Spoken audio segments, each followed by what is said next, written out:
자, 오늘 말씀은 마태복음 22장입니다.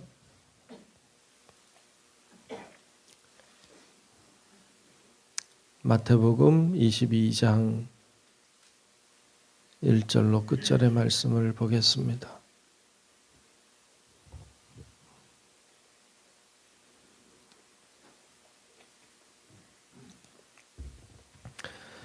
다 찾으신 줄로 알고 마태복음 22장 1절로 끝절의 말씀 교독합니다.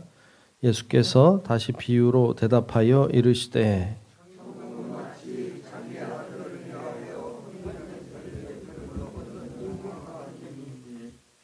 그 종들을 보내어 그 청한 사람들을 혼인잔치에 오라 하였더니 오기를 싫어하거늘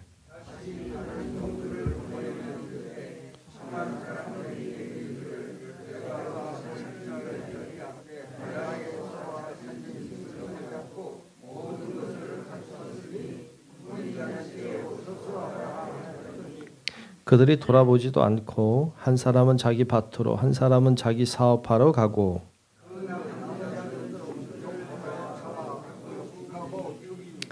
임금이 노하여 군대를 보내어 그 살인한 자들을 진멸하고 그 동네를 불사르고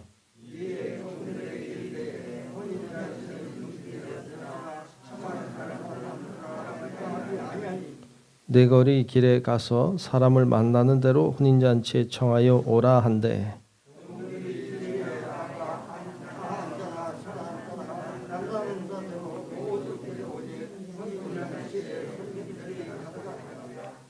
임금이 손님들을 보러 들어올새 거기서 예복을 입지 않은 한 사람을 보고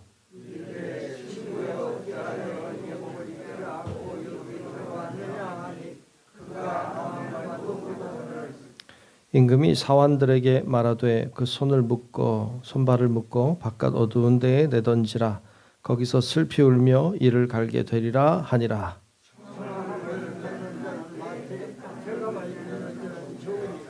이에 바리새인들이 가서 어떻게 하면 예수를 말의 올무에 걸리게 할까 상의하고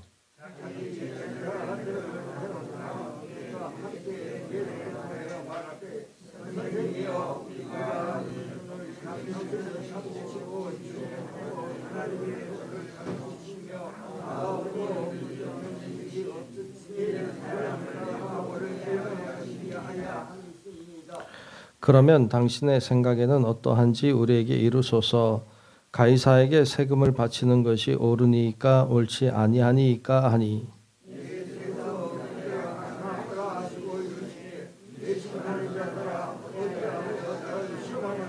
세금 낼 돈을 내게 보이라 하시니 데나리온 하나를 가져왔거늘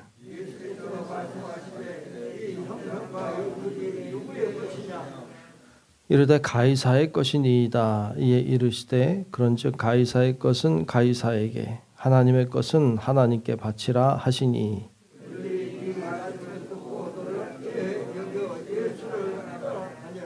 부활이 없다 하는 사두개인들이 그날 예수께 와서 물어 이르되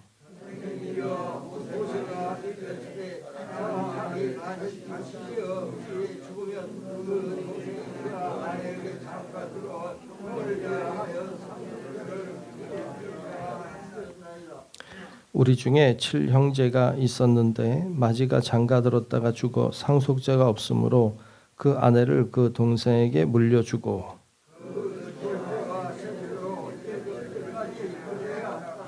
최후에 그 여자도 죽었나이다.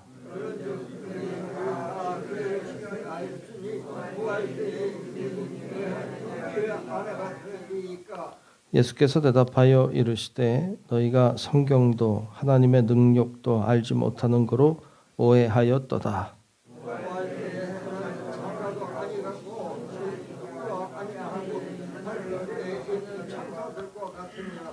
죽은 자의 부활을 논할진대 하나님이 너희에게 말씀하신 바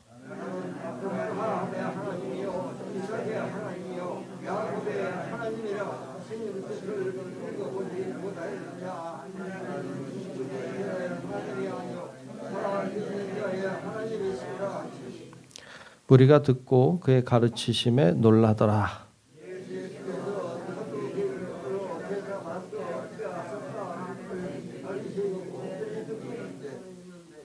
그 중에 한 율법사가 예수를 시험하여 묻되 예수께서 이르시되 내 마음을 다하고 목숨을 다하고 뜻을 다하여 주 너의 하나님을 사랑하라 하셨으니 둘째도 그와 같으니 내 이웃을 내 자신같이 사랑하라 하셨으니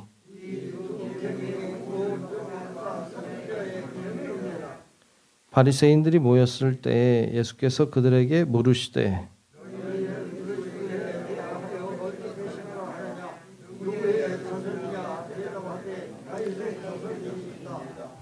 이르시되 그러면 다윗이 성령에 감동되어 어찌 그리스도를 주라 칭하여 말하되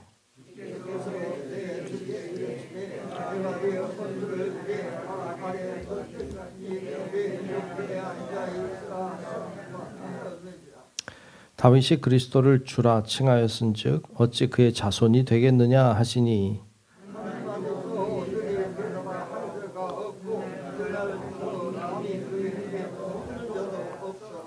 아멘. 예, 오늘도 주의 은혜가 우리 가운데 임하시고 함께 하시기를 축복합니다. 네, 오늘 22장 말씀을 함께 봤습니다.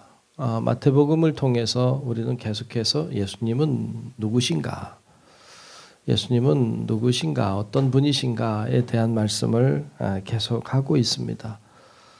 오늘 22장에서 보여주시는 예수님의 모습은 먼저 보여주시고 계시는 것은 예수님은 천국에 대해 말씀하시는 분이다라는 것이죠. 천국에 대해서 말씀하는 분. 특별히 천국에 대해서 이야기하실 때 많은 부분에 있어서 비유를 통해서 천국을 설명하고 알려주셨습니다. 천국을 우리한테 이야기하는 것은 쉬운 일이 아니죠. 이게 아무도 경험하지 못한 세계이기 때문이죠. 그래서 비유를 통해서 좀 더 쉽게 우리들에게 풀어서 알려주신 거죠. 오늘 말씀도 첫 번째 나오는 건 비유죠. 천국 비유이죠. 그 비유에 보면 여러분 다 잘 아는 말씀이죠. 어떤 혼인잔치를 열어놓고 사람들을 청하죠. 그런데 안 와요. 안 오니까 이제 밖에 나가서 다른 사람들 아무나 와서 자리를 채우게 하죠. 그런 이제 잔치 비유를 하고 계세요. 자, 근데 이 잔치 비유를 통해서 아주 중요한 것을 뭘 말하고 싶어 하는 걸까요? 그 비유를 쭉 이야기하시고 결론적으로 이렇게 말씀해요. 결론적으로 14절인데 자 14절에 보면 이렇게 말하죠. 청함을 받은 자는 많되 택함을 입은 자는 적으니라. 이게 결론이에요. 청함을 받은 자는 많아요. 근데 택함을 받은 자는 적다. 하나님의 잔치자리에 청함을 받은 자들은 많죠. 예를 들어서 이 자리가 천국의 잔치자리면 오라고 모든 사람을 다 불렀죠. 모든 사람 다 불렀어요. 청함을 받은 자들이죠. 그런데 와서 앉아 예배하는 자들은 많지 않아요. 택함을 받은 자들은 많지 않습니다. 그래서 이 이야기를 하고 싶어 하는 거죠. 세상에 많은 사람들 있어요. 이 사람들 다 청함을 받은 자들이죠. 하나님 앞에 초청을 받은 사람들. 그런데 실제로 오는 사람 많지 않죠. 그러면 청함을 받은 자가 어떻게 택함 받은 자가 될 수 있는가 하는 거죠. 어떻게 청함을 받은 사람이 택함을 받았습니까? 두 가지 요건이 필요했어요. 오늘 말씀 보면 하나는 순종해야 됐어요. 오라고 하는 말씀에 순종해야 됐습니다. 어떤 사람은 순종하지 않죠. 바쁘다. 뭐 이것저것 핑계를 대고 가고 심지어는 종들을 때리고 죽이고 막 이렇게 하잖아요. 상식적으로 이해가 안 되는 일들을 하죠. 순종하는 자가 청함 받은 자가 택함 받을 수 있는 기준이에요. 순종. 또 하나가 있어요. 오늘 말씀 보면 희한하게 오늘 말씀 보면 예복을 입지 않은 자는 또 내쫓아요. 제가 좀 이해하기가 어려울 수 있어요. 오늘 말씀 잘 보면 선한 자나 악한 자나 다 들어오게 했어요. 선한 자든 악한 자든 다 들어와. 그런데 예복을 입지 않으면 내쫓김을 당했어요. 예복이라는 게 뭘까요? 예복이라고 하는 것은 이 잔치자리에 들어오는 최소한의 예의라고 할 수 있죠. 조건이라고 할 수 있죠. 그것이 예복이라는 것인데 예복은 어떤 의미에서 가장 기본적인 것이기 때문에 그것을 우리가 믿음이라고 해석하기가 가장 좋은 것 같아요. 그래서 여러분 우리가 청함을 받은 자가 택함을 받으려면 이 두 가지 조건이 순종과 믿음이 있어야 한다. 그래야 택함을 받은 자가 될 수 있다. 그 이야기를 비유를 통해서 하고 있습니다. 여러분 우리에게도 필요한 것이 두 가지죠. 순종과 믿음인데 진짜 순종하는가? 진짜 믿음이 있나? 우리가 교회에 나오면 그냥 다 믿음이 있겠거니 이렇게 하는데 진짜 있나?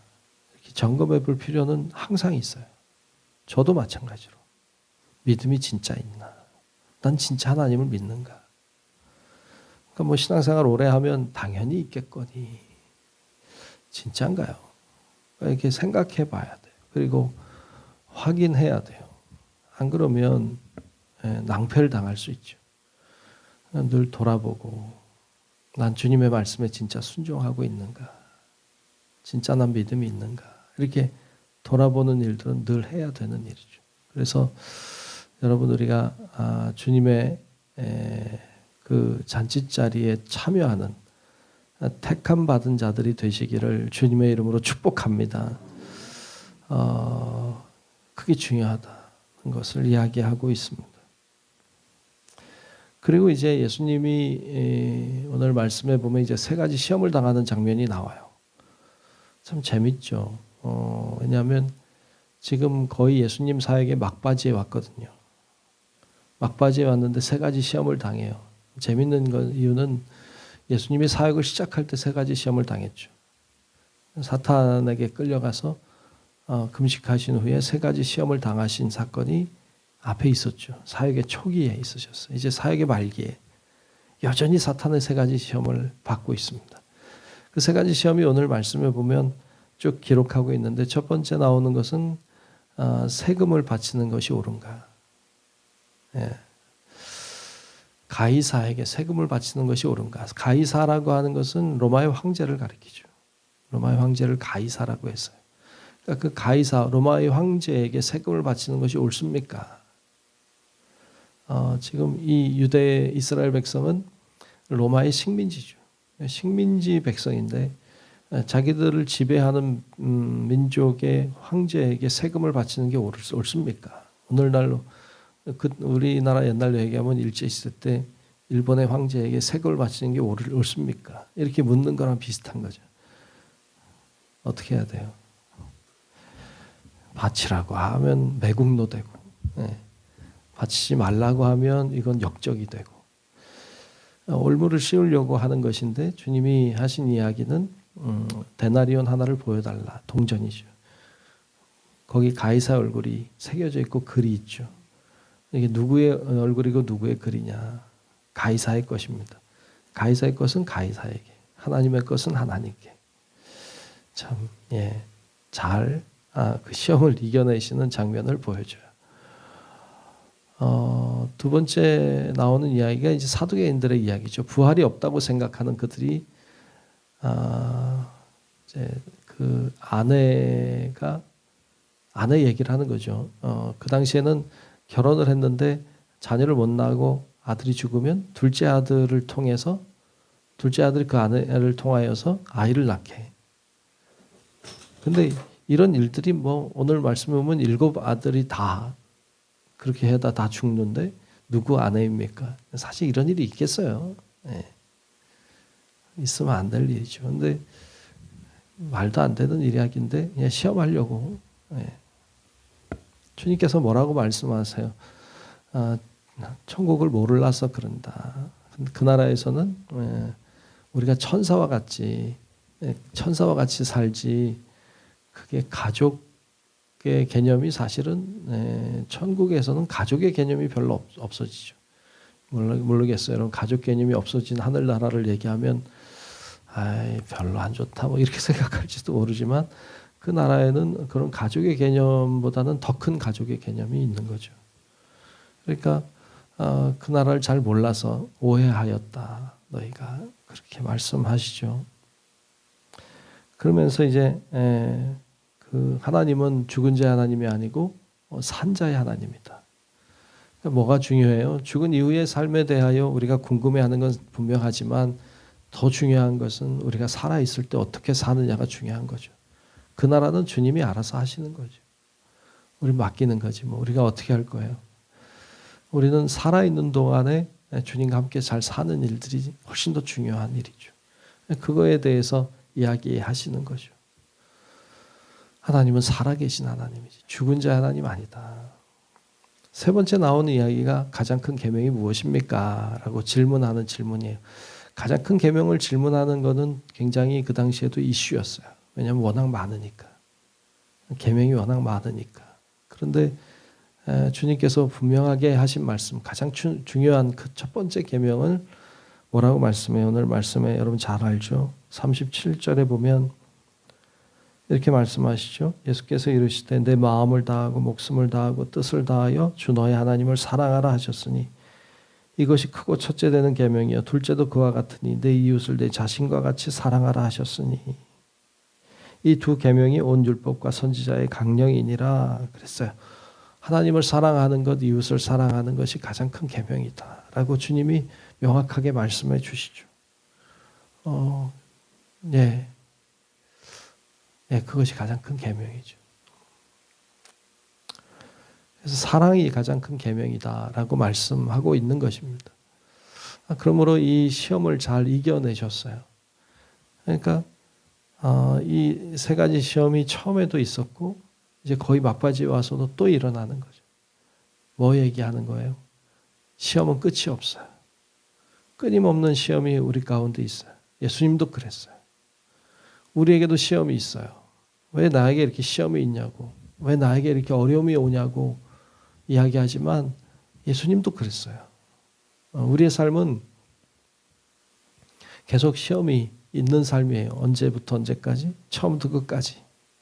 끊임없이 시험이 있습니다. 그 시험을 잘 이겨내야 돼요. 지혜롭게. 정말 주님처럼 그렇게 잘 이겨내셔야 돼요. 그게 이겨내는 삶이 우리의 삶이 돼야 돼요. 그럴 때 하나님의 나라가 주어질 줄로 믿습니다. 구원이라고 하는 것은 정해진 거라고 믿지 않아요. 정해져 있지 않아요. 잘 해야 돼요. 그리고 믿음을 신실하게 지켜가야 됩니다. 그렇지 않으면 안 돼요. 정해져 있다면 슬픈 일이죠. 그렇지 않고 우리가 믿음 생활을 끊임없이 잘 감당해내야 돼요. 어려움도 있고 문제도 있지만 시험도 있지만 잘 감당해내고 감당해내는 우리의 삶이 연속이 될 때 그때 천국이 주어지는 것이므로 여러분 잘 감당하고 이겨내고 그러므로 주님 보시기에 멋진 주님의 자녀로 세워지는 우리 성도 여러분들 되시기를 주의 이름으로 축원합니다. 기도하겠습니다.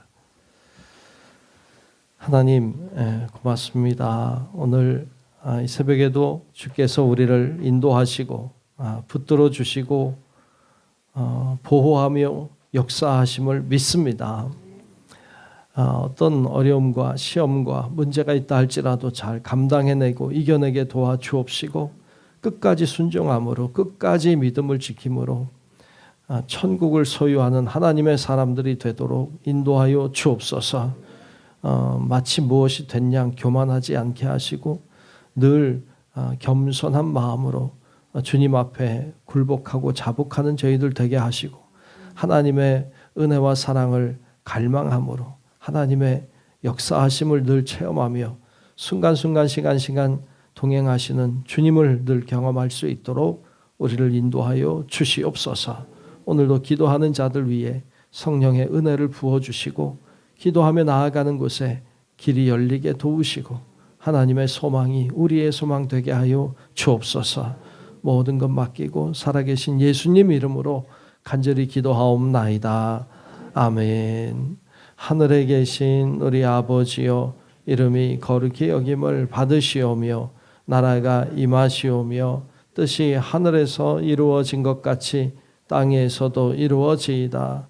오늘 우리에게 일용할 양식을 주시옵고 우리가 우리에게 죄 지은 자를 사하여 준 것 같이 우리 죄를 사하여 주시옵고 우리를 시험에 들게 하지 마시옵고 다만 악에서 구하시옵소서. 나라와 권세와 영광이 아버지께 영원히 있사옵나이다. 아멘.